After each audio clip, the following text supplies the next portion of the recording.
Bethesda is known for some of the most iconic RPGs of all time. Chances are, if you're watching this video, you have played one in the past, if you're not playing one right now. But Bethesda's not just known for their RPGs, they're also known for having one of the most, if not the most, active modding communities in all of gaming. When you think of modding games, Skyrim and Fallout tend to just be synonymous. Look, Bethesda's made some of my most favorite RPGs. If it wasn't for Morrowind, there's a really good chance I would have never even gotten into fantasy games to begin with. But there's been this dialogue surrounding Starfield that's really bothered me, and nobody's taking it seriously. Oh, there's a bug in the game. Don't worry, the modders will fix that. Oh, there's some content missing, like maps or a bad UI. Don't worry, modders will fix that too. Man, I really wish there were ground vehicles. That would totally make this game a lot better. Don't worry, modders will put that in. Now, while I really like how excited people are for the modding community and how supportive they are of the modding community, how excited they are for the future of the game, there's some problems that arise from this. I'm wondering if this is something that's going to be taken advantage of, whether it's already happened or not. And even more so, I'm really afraid for what this means for the future of consumers that play games that openly allow mods to begin with. When I think about Bethesda and I look back, I mean, I really loved Skyrim. I was a sucker that bought the game more than once. I sunk hundreds of hours into it and kept coming back for more. But I feel like bugs and missing features, especially back in 2011, were much more forgivable. Not because I understood the struggles of game design, but because I just wasn't used to playing games that were fixed post-launch. I grew up in an era in which you got what you got. I had to like the games that I got because otherwise I had Christmas and my birthday. And outside of that, I would have to be paying for the game myself, and I just didn't have the money for that. My first job paid like $4 an hour. Corrupted save file? Thank God I wanted to try a new build. Quest was bugged? Maybe I'll get it on the next run. I just brushed it off. However, that was then and this is now. Today, I have higher expectations for developers, especially Bethesda. I know that players end up just becoming beta testers over time. Now, I don't want modders fixing my games, not their bugs, and most definitely not adding content that should be there in the first place. Modders do everything from fixing game-breaking bugs to improving graphics and expanding gameplay. Modders have extended the life of games like Fallout 4 and Elder Scrolls far beyond their initial release.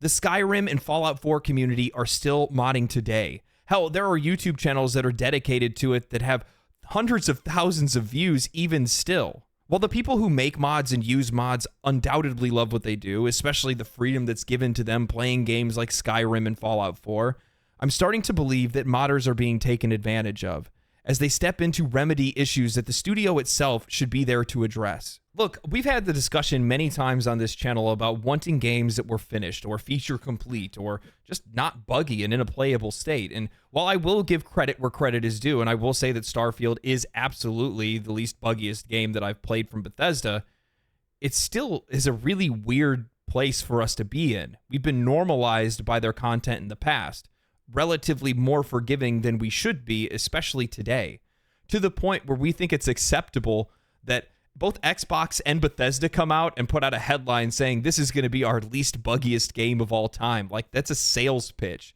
That's like going to a car dealership and the dude's just like, hey man, this is the least likely car to explode. Like, what? Are you serious? Like, it should be an expectation of ours that the game is going to be in the best state it possibly can be, especially coming from a AAA company, especially coming from a company that's then owned by Xbox in the first place, given all of the pressures that Starfield has to succeed, because the Xbox gaming platform really hasn't been all that great for quite a while now. A lot of their releases just haven't hit the mark. This tendency that Bethesda has to release games in buggy or unfinished states always leads to a sense of frustration and disappointment among gamers who are less forgiving than others. Many that still anticipate Bethesda's expansive and immersive worlds, but they end up finding themselves grappling with these persistent technical shortcomings always upon every single release. I mean, Starfield released without having some of the most simplest of features like brightness and contrast settings.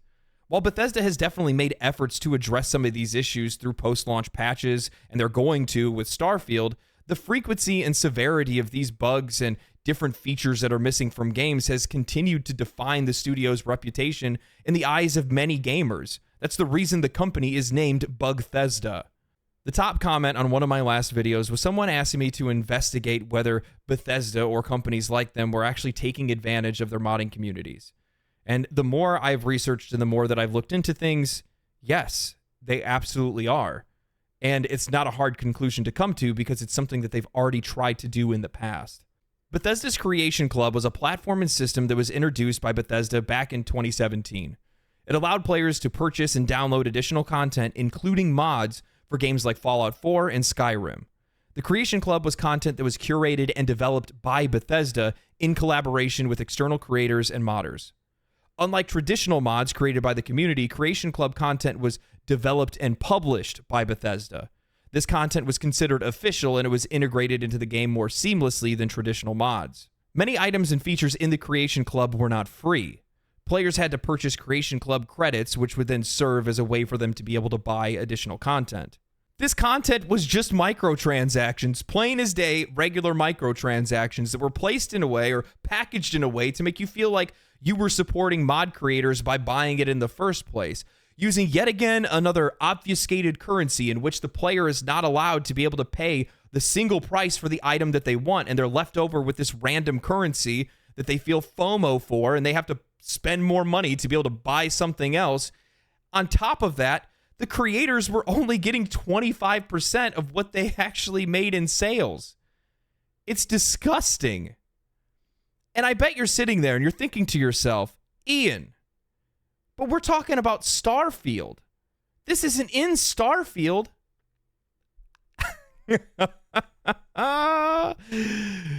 Oh, I'm sorry. In Bethesda's latest update on Twitter, they mentioned mod support through the use of, quote, creations will be available soon. And if you actually take the time to go and read Starfield's EULA that they know that nobody ever actually reads, they specifically mention the use of creation credits. Yes, Starfield soon enough will have one of its own premium currencies. Beyond the Creation Club, I started to research mods that the modding community has been making over the years. And the sheer amount, scope, and quality of some of them is absolutely astonishing. From simple texture packs and UI overhauls to completely new quests and explorable islands, there's even a remake of Oblivion using Skyrim. And it's not just Skyrim, there's also Fallout. They're doing the same thing there, literally making their own Fallout game in the form of Fallout London. I'll leave links below so you guys can support them and check out their videos. But then I came across one of the most troubling things, and it's the sheer amount of bug fix mods. There are over 700 individual bug fix mods for Fallout 4 and over 900 for Skyrim, both games going as far to actually have comprehensive unofficial patches with thousands of improvements and bug fixes that have been made by modders who are still updating them to this day. The Skyrim unofficial patch was just updated again back in May. Bethesda and Todd Howard on multiple occasions have celebrated the modding community. And why wouldn't they? They're making them money. Quite literally, there are people that are buying Skyrim and Fallout just to be able to play the mods that are out for those games in the first place. Not to mention, they are the best form of free labor that they could ever find. They're out there fixing minor bugs, larger bugs. They're replacing UIs like the Star UI that they already put out for Starfield, one that is far better than the one that they have in the game. There are so many things in Starfield. While I actually do enjoy the game in a lot of different ways, there's so many things that just boggle my mind.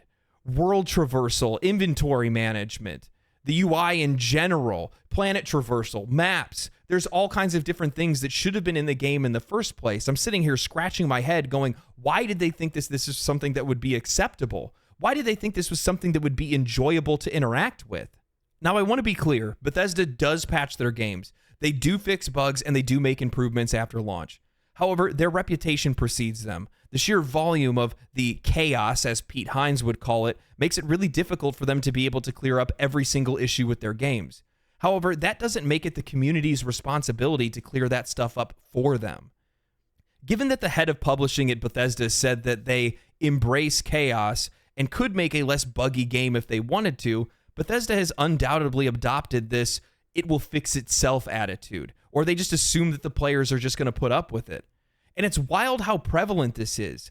Modders should be spending time making fun and creative things instead of spending years of the game's early life fixing the things that Bethesda refused to. I've played a pretty significant amount of Starfield, and I will admit this is the least buggy Bethesda game that I've played, but it still has more than its handful of irritating things.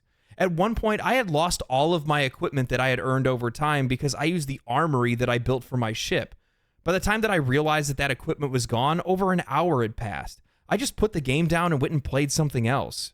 I'm going to be honest with you. The bugs in Starfield are really not that bad, especially in comparison to other Bethesda games in the past. And my headaches with Starfield are completely different things, and that's something I'll cover at a later date. What really bothers me with this game is the zealotry. It's the Xbox fanboys that feel like they have to die on the hill over this game to make sure that everybody knows this is the best game ever in the history of everything. Oh, you gave the game a 7 out of 10? Oh my God, you're a liar. This is a shadow plot to try to take down Xbox. You must be a Sony pony. It's the Bethesda fans that are just like, you just must not like Bethesda games. You just must not have played a Bethesda game. It's a Bethesda thing. You just don't understand it.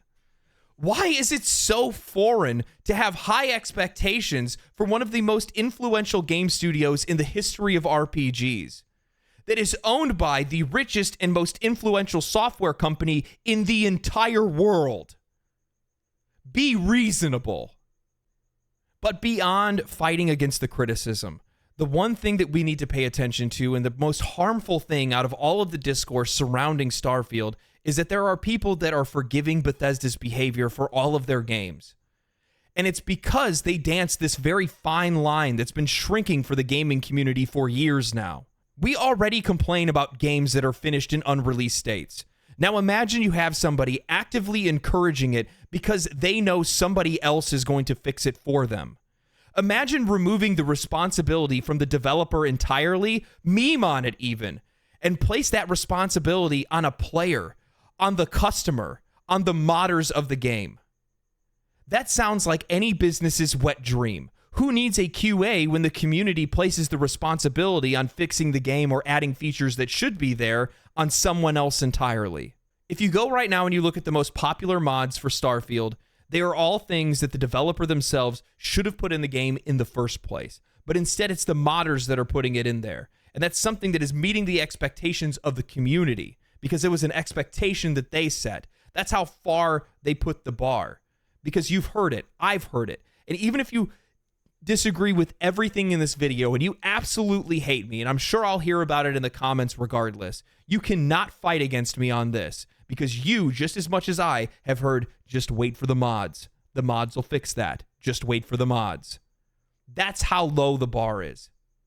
That we forgive this kind of behavior in the first place. That any valid criticism on some, even small things like bugs, is something that people need to be up in arms over in the first place. It's absolutely ridiculous. Modders shouldn't be worried about trying to fix problems with the game. They should be working on fun stuff. They should be trying to make more round butt mods or trying to put Fallout on a planet or Skyrim on a planet. But instead they're working on things like DLSS or making a functioning UI or putting maps into the game. And meanwhile, the community is over on Twitter cheering when Bethesda's putting a brightness slider into the game. Are you guys serious? We're supposed to be holding these companies responsible, not lowering our bar of expectations. That's not the way this works. Look, I can recognize when a game has a great foundation. And this is something that I realized with Diablo 4, a game that I defended foolishly because I realized it did have a great foundation. But then I realized I don't give a shit about what the game could be or what the game will become later. I care about what the game is today. And that's exactly what you should be caring about as well. Anyway, I love you guys. Thank you guys for all the support lately. The channel's been exploding and growing, and it's been a lot of fun. And Asmongold reacts, which is always really fun to watch. And I thank him for watching my videos as well. It's wild to see things grow. I am getting blown up by sponsors and stuff like that. So I feel like at one point in time, we're going to actually have to have a conversation about that. I would kind of like to take sponsors because that would mean I could potentially not work a full-time job in the future, though I also don't really see myself not working a regular job anyway. I don't know. It's kind of a weird thing to think about where I potentially probably could at one point in time only do this and just like hit you guys with news and essays all the time, which you would probably find cool. But at the same time, I kind of like just being, you know, the blue collar guy. I don't know, man. It's a really weird position to be in. Yeah. So I appreciate all the support. I appreciate that everybody's been enjoying the videos so far. I realize there's a lot of people that also don't enjoy the videos, and I see your comments too, by the way, to which I answer, not everybody's going to like me, and I am totally okay with that, but I also really don't need to hear about it. And the fact that you waste your time to drop a comment to yell at me or call me names is kind of odd. Take a walk outside, dude. Chill. Anyway, love you guys. Stay cool, stay righteous, stay safe, my friends, and most of all, I don't know. I'll see you in Starfield, maybe? I don't know. I'm probably going to play some more Armored Core 6. Peace!